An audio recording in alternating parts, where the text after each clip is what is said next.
noite a todos.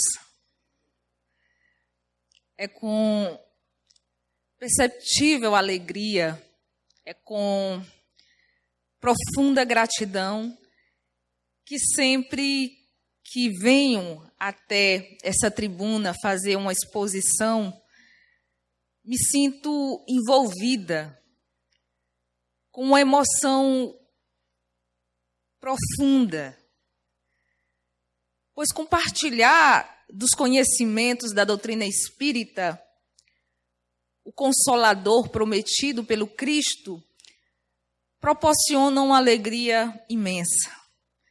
Uma boa noite a todos e que estejam convidados para esse banquete, para esse alimento espiritual que os nossos espíritos ressequidos necessitam a cada dia para suportar a caminhada difícil, porém necessária para a evolução.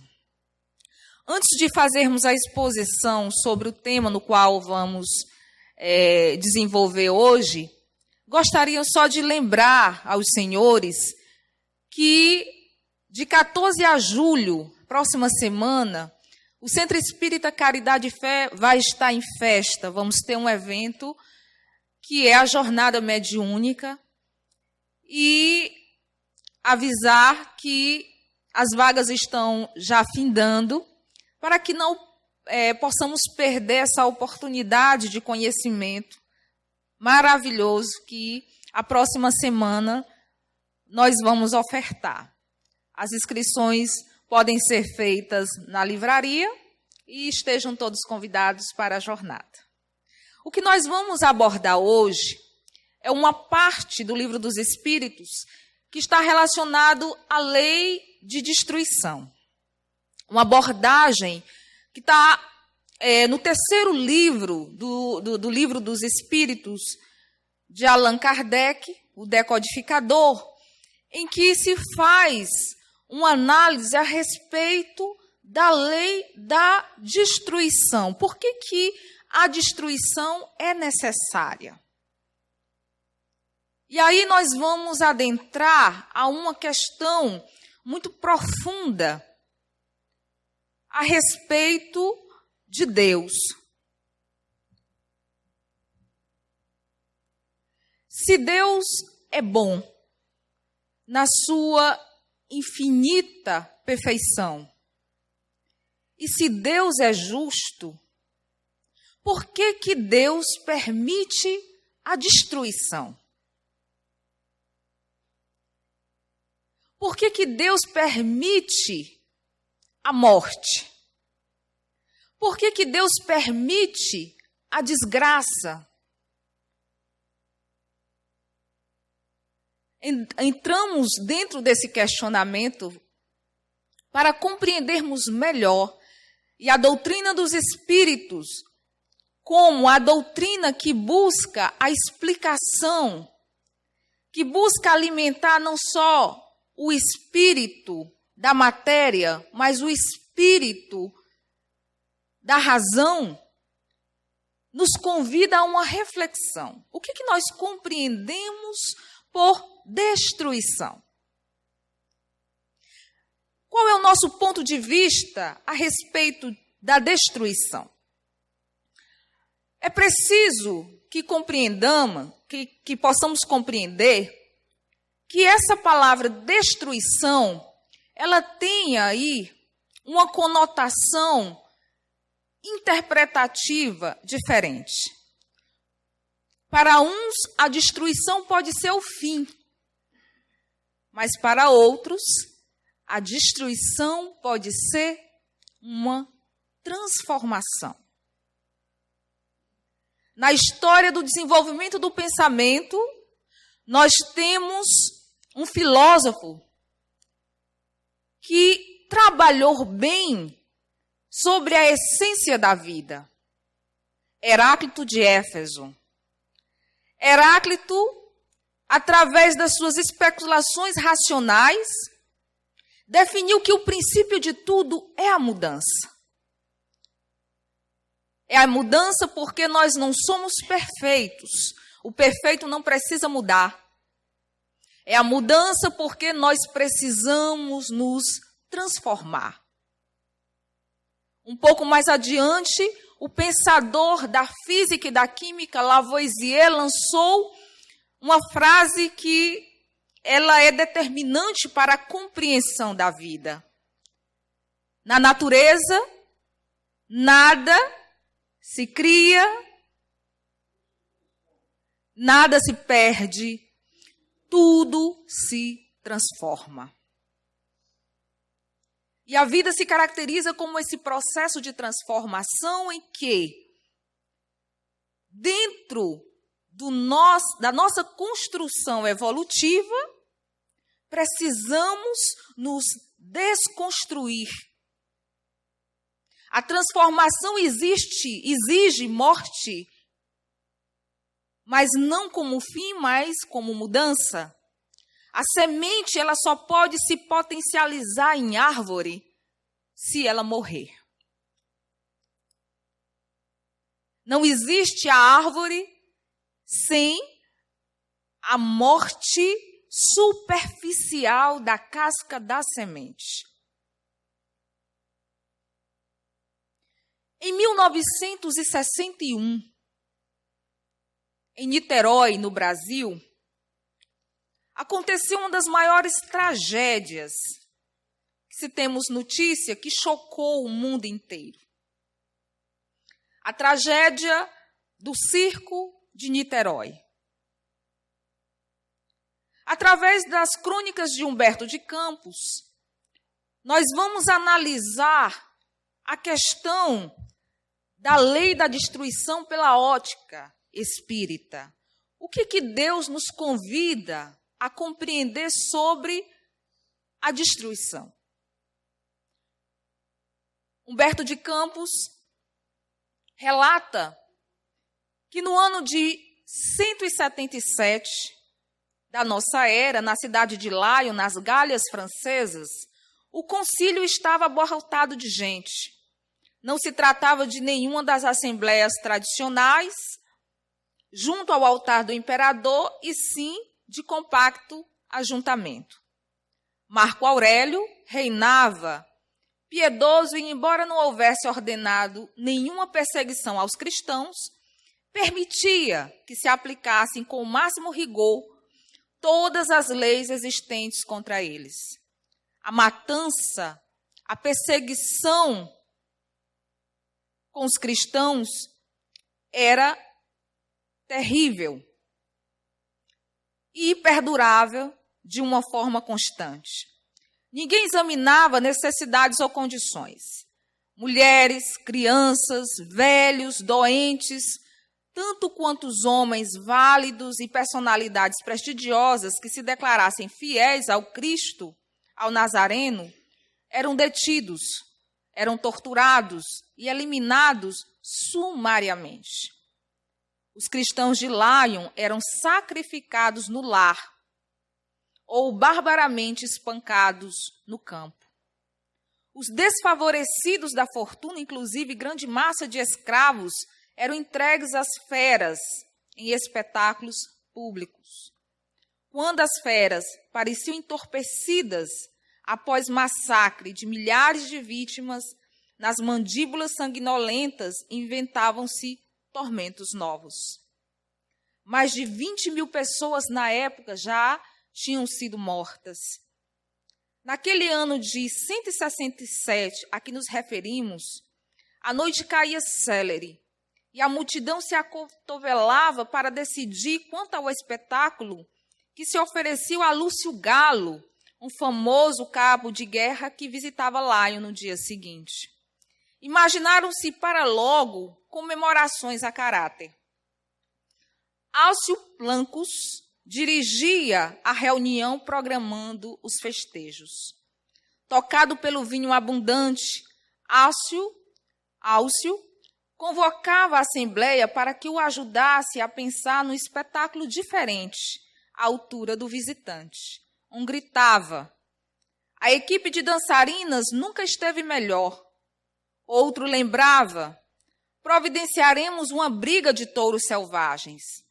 Excelente lembrança, falou Álcio, em voz mais alta, mas, em consideração ao visitante, é preciso acrescentar alguma novidade que Roma não conheça.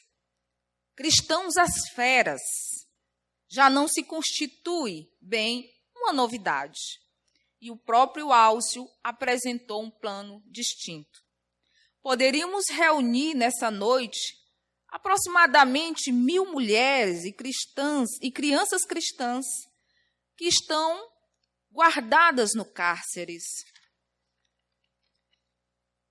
E amanhã, coroando as homenagens, ofereceremos um espetáculo inédito. Nós as colocaremos na arena, molhadas com resina inflamável e devidamente cercadas de farpas embebidas em óleo, deixando apenas passagem para os mais fortes. Depois de mostradas festivamente ao público, incendiaremos toda a área e soltaremos sobre elas os velhos cavalos, que não sirvam mais para os nossos jogos. Muito bem, rugiu a multidão de ponta a ponta do átrio.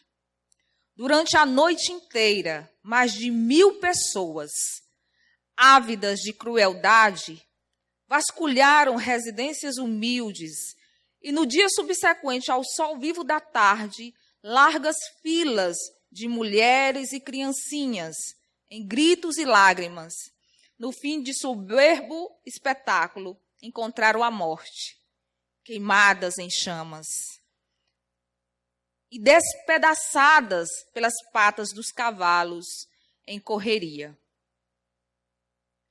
Essa cena ocorreu em 1777, na época das perseguições dos cristãos.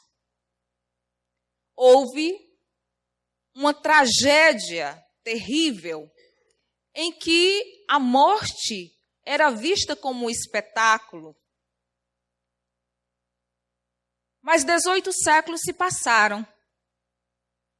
Entretanto, a justiça da lei, através da reencarnação, reuniu todos os responsáveis que, em diversas posições de idade física, se aproximaram de novo para a dolorosa expiação no dia 17 de dezembro de 1961, na cidade brasileira de Niterói, no Rio de Janeiro. 18 séculos. A lei se fez cumprir porque nós estamos submetidos à lei de causa e efeito. Essa tragédia chocou o mundo. Em 1961, noticiaram nos rádios, nas TVs, nos jornais,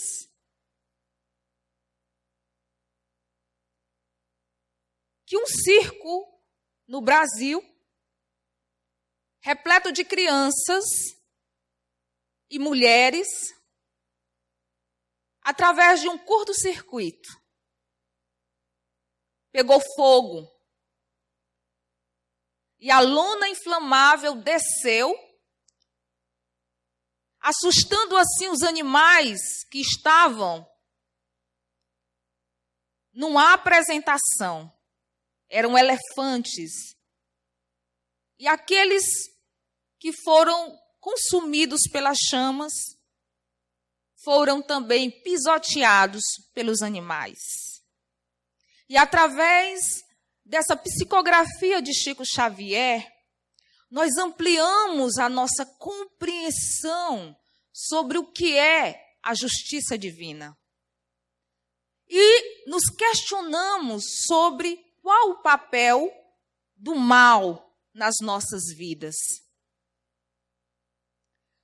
Todas aquelas criaturas que estavam em Niterói, em 1961, foram aqueles que organizaram a matança dos cristãos no ano de 177.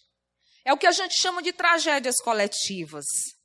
Qual o objetivo dessas tragédias dentro da nossa visão? Ficamos tristes, nos questionamos como Deus permite que tantas pessoas inocentes aos olhos materiais, crianças, mulheres que estão ali para se divertir, por obra do acaso, de um curto-circuito, percam suas vidas. Pois não, seu Jorge?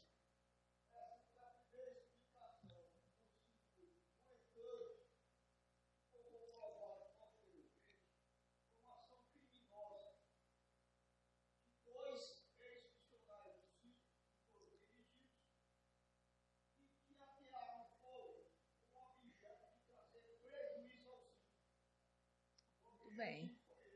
Muito bem, seu Jorge. Uhum.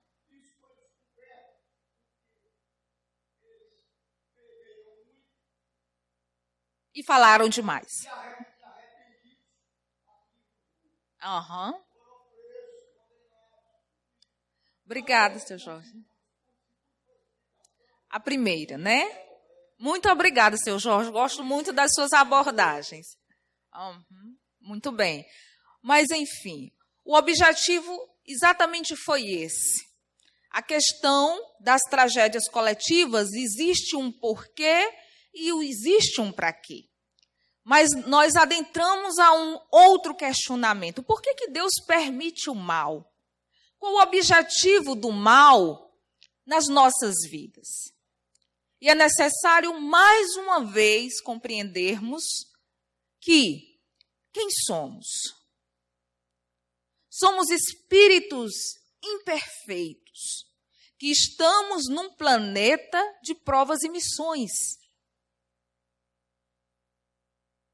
Estamos encarnados porque precisamos nos desvincular das nossas energias deletérias do mal. Por que Deus permite o mal? A questão é que, se Deus permite o mal, Deus criou o mal? Se Deus é soberanamente bom, jamais poderia ter criado o mal.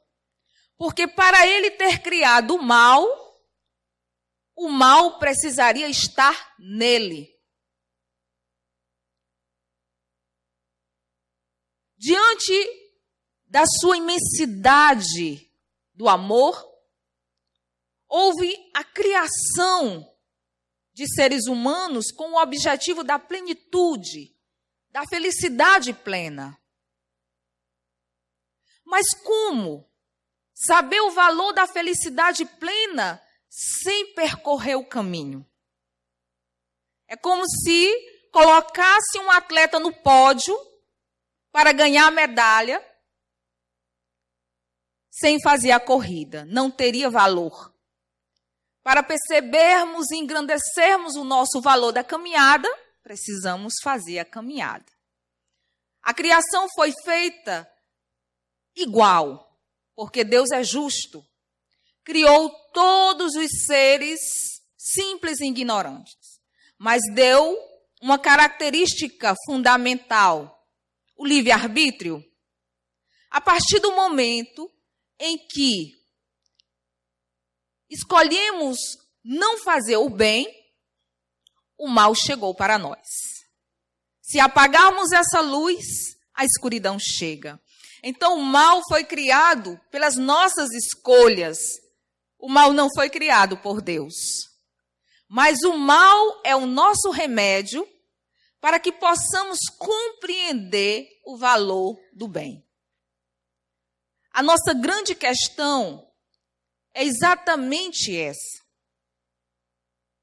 Nós precisamos experimentar o mal que nós mesmos criamos quando fizemos as escolhas equivocadas por conta do nosso livre-arbítrio. E a justiça de Deus é implacável, Porque o objetivo de Deus não é punir. Punição é característica dos vingativos. E se Deus é bom, evidentemente que a vingança não se faz parte. O objetivo é educação. Uma transformação. E eis um dos maiores objetivos da doutrina espírita, quando, através de um objetivo de religiosidade, nos provoca esse conhecimento que alimenta a alma. Nos situa. Por que nós estamos aqui? Porque estamos submetidos à lei de causa e efeito. Por que nós estamos no mundo de provas e expiações?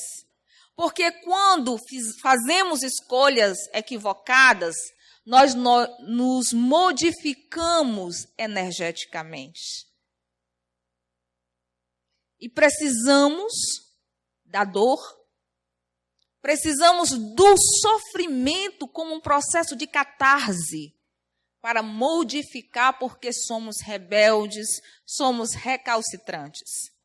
Tivemos momentos em que precisaríamos aprender com o amor e negamos. E quando nos afastamos do amor, a dor chega, nos mostrando qual é o caminho. E a doutrina espírita, através do grande terapeuta das almas, o Cristo, nos convida para essa reflexão. Nos permite compreender que nós estamos dentro de um processo educativo e que só conseguimos nos libertar do mal que nós mesmos construímos através da nossa reforma íntima. E o que é a reforma íntima? É um processo de autoconhecimento. Eu preciso me conhecer. Eu preciso identificar-me de acordo com a minha situação imperfeita. E o grande mestre dizia, amai o próximo como a si mesmo. E a gente analisa essa frase e percebe que é uma frase comparativa. Amar o próximo como a si mesmo, então eu preciso me amar. Mas eu não me amo porque eu não me conheço. Eu preciso me conhecer. Mas para que eu me conheça, eu preciso identificar as minhas imperfeições. Eu preciso nomear. Eu preciso reconhecer meus sentimentos. O que é isso? É inveja. O que é isso? É ciúme. Ciúme, venha cá, vamos conversar. Eu não quero que você faça parte dessa minha existência. A partir do momento em que eu me conhecer, que eu aprender a me amar, porque eu sei que eu sou imperfeita, eu vou aprender a compreender as imperfeições do outro. Eu vou aprender a respeitar o outro, porque eu sei que o outro também não é perfeito. Porque todas as criaturas que se encontram nessa orbe possuem a missão de modificar-se energeticamente dentro da catarse, dentro da reforma íntima. Estamos submetidos na lei da destruição, porque um novo homem só pode surgir a partir do momento em que destruirmos o velho homem. É esse convite que a doutrina espírita faz. Conhece-te a ti mesmo, já diziam os primeiros filósofos. E o mestre chega e diz, ama o próximo como a ti mesmo, convidando a conhecer-nos a nós próprios para a reforma. Porque estamos submetidos à lei. E a lei é implacável. E o grande convite da doutrina espírita não é o espetáculo das manifestações espirituais. Isso, para os espíritos de grandeza infinitesimal, não significa nada. O grande convite da doutrina espírita é O mundo é muito mais daquilo que se vê. A responsabilidade da existência é muito maior daquilo que se pensa. O que tu vais fazer com a missão que estamos te dando agora? Dentro da responsabilidade do conhecimento e dentro da responsabilidade da reforma moral. E Deus assim nos permite, por uma questão de disciplinar o tempo, a noção da morte. Como a noção da morte nos ajuda a disciplinar o nosso tempo? A partir do momento em que possamos compreender que temos um compromisso missionário com essa encarnação, que temos que buscar ser o melhor que pudermos, não o melhor do que os outros, mas o melhor que pudermos dentro das nossas necessidades existenciais.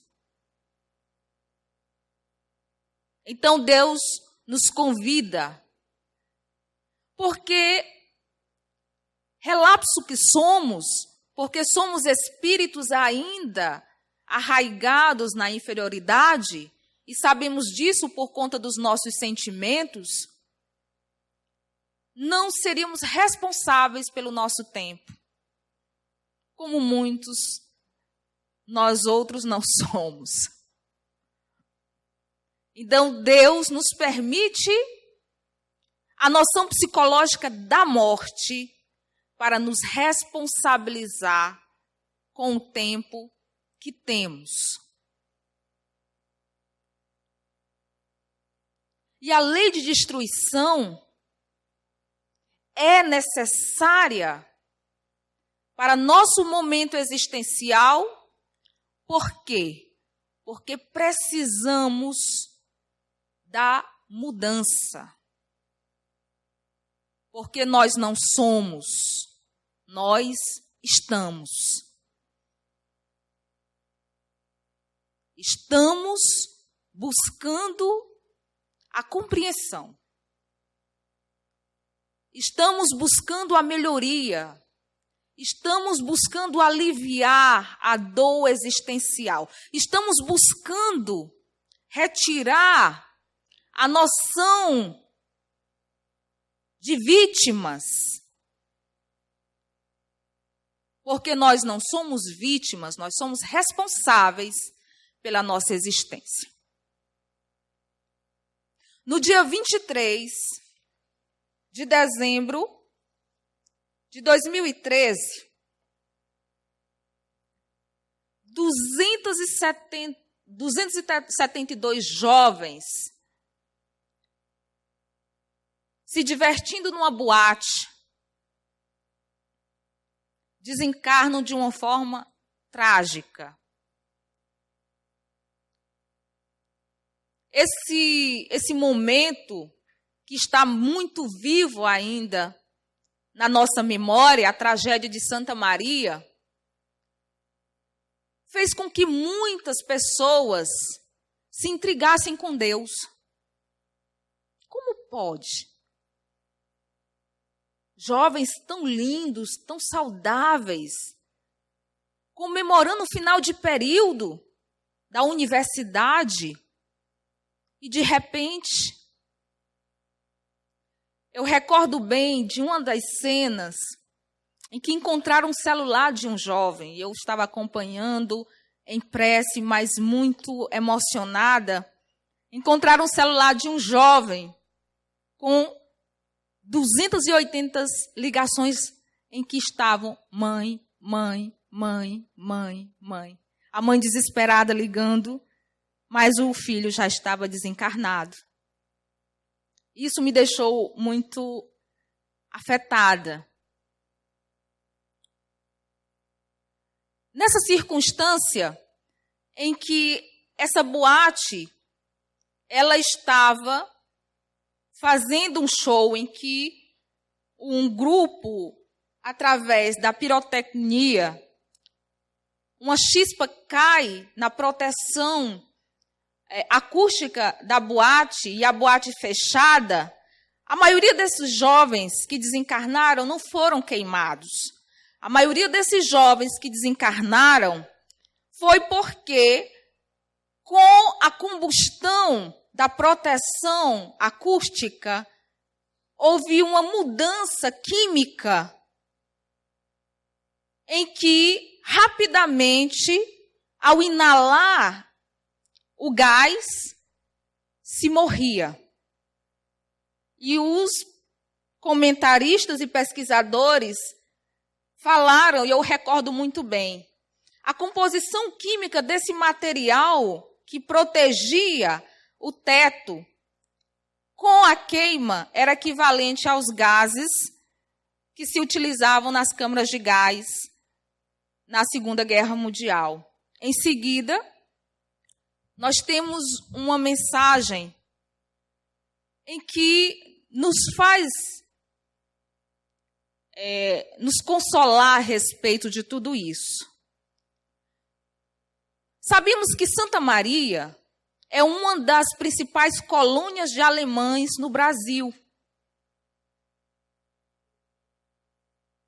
E uma mensagem de Chico Xavier, consolando as mães, ele ressalta que esses 272 jovens